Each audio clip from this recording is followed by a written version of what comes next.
गांधी बाबा तुमने हमको एक मौन हथियार दिया, दोनों गाल सूझ गए लेकिन हमने ना वार किया। आदर्श तुम्हारे जिंदा है, बड़े महान हो तुम बापू, संपूर्ण विश्व में इस भारत की एक पहचान हो तुम बापू। अगर आपने चाहा होता तुम भी ऐश ले सकते थे, देश बेचकर अंग्रेजों से मोटा कैश ले सकते थे, स्वदेशी का नारा देकर दिन भर चरखा चलाते थे, देश का खर्चा ज्यादा ना हो आधा लैंप जलाते थे। आधी आजादी का बापू तुमको ही हकदार कहूंगा, कोई विरोधी तेरा होगा मैं उसको गद्दार कहूंगा। लेकिन देश के बंटवारे पर बापू गुस्सा तन जाता है।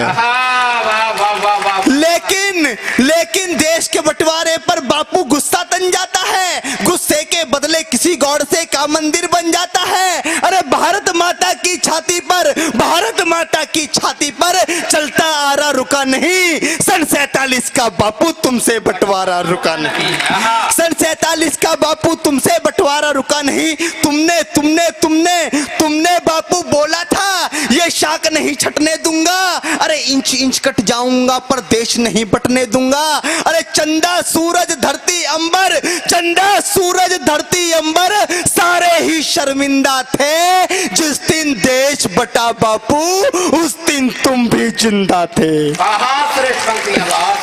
चंदा सूरज धरती अंबर सारे ही शर्मिंदा थे, जिस दिन देश बटा बापू उस दिन तुम भी जिंदा थे।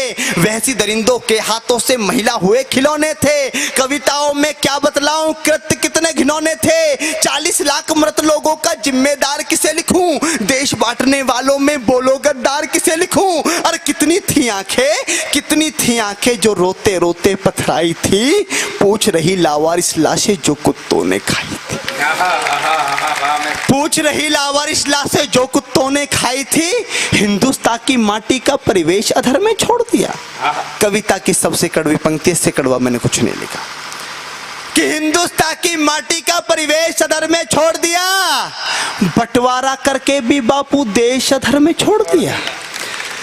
हिंदुस्तान की माटी का परिवेश अधर में छोड़ दिया, बंटवारा करके भी बापू देश अधर में छोड़ दिया।